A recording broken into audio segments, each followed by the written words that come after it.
Mag-throwback pampalamig muna tayo mga kapuso. Kaway-kaway naman dyan ang mga batang 90s. Namimiss nyo na ba ang lasa ng scramble? No worries dahil ililibre tayo ng komedyanteng si Pepita Curtis.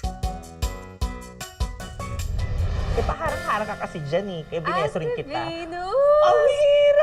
Kabilang si Pepita sa GMA Afternoon Prime Revenge drama series na Makiling. Naalala mo nung nag-work ka sa Salon de Manica ko. Bilang all-around assistant, ikaw ang aalalay sa ating mga stylist. Siya si Venus na isa sa mga naging kaibigan ng bidang si Amira. Taga-shampoo, taga-blow dry.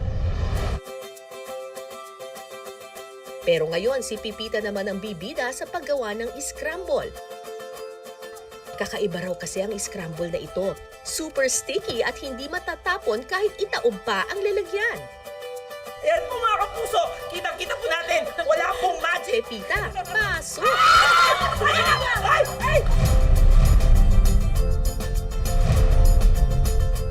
Yes, hello po mga kapuso. Siyempre, ito po si Pepita Curtis. At ngayon, matututunan natin kung paano gumawa sa isa sa mga paboritong pampalamig ng mga batang 90s. Ito ang Scramble! At siyempre, kasama natin si Divina, na sikat trending na trending sa paggawa ng Scramble. So, paano nga ba? Ano bang uumpisahan natin? Una, ayan, magkakayod muna tayo ng yelo. Kain ng yelo, okay? Okay, ayan, nako. Ang bilis ka niya. Kita-kita natin, nakakalahati na. Kasi tulungan naman kita ako naman. Okay na yan. Okay na. Ha? Okay na Sige, to? hindi. Parang Sige, tulak. ako gawin? Dahan-dahan ka lang, ha? Parang crush mo ako,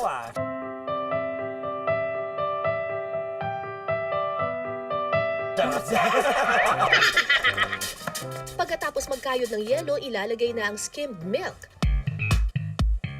Ayan. food flavoring, food color, strawberry flavor, at saka muling magkakayod ng yelo.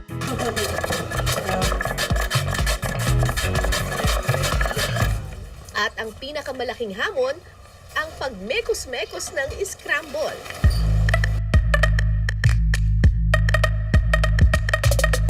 Okay, ayan. So, minimix muna ni Divina. Pinapakita muna niya sa atin. So, kailangan din nakapatong din sa akin yung ano. Okay. O, 1, 2, 3, go. Pak! Pala dalawang kamay rin to no? In fairness mahirap yung ginagawa mo, Divina. Paano mo nagawa yan?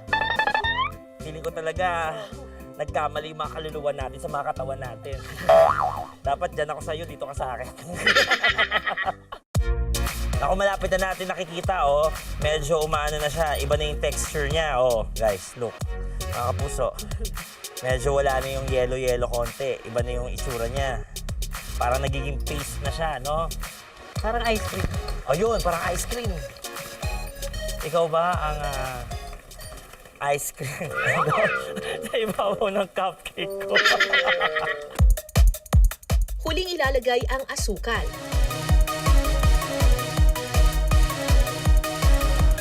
Pagkatapos mahalo, tingnan na natin kung talagang sticky at hindi malalaglag ang scramble na ginawa nila Pepita.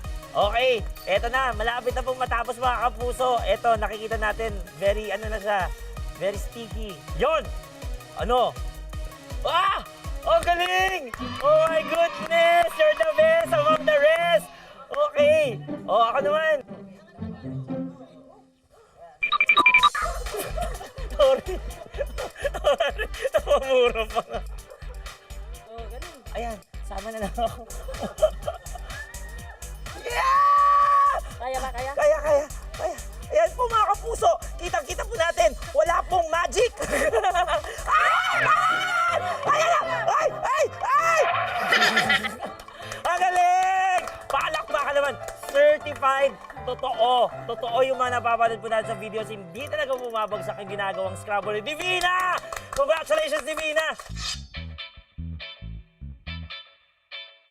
Eto na po mga kapuso, ang pinaghirapan naming Scramble ni Divina. Okay, matitikman natin. Ito na. Mas masarap pala pag pinaghirapan mo. No? Grabe! Perfect na perfect para sa mainit na panahon dito sa Pilipinas, mga kapuso. Sarap!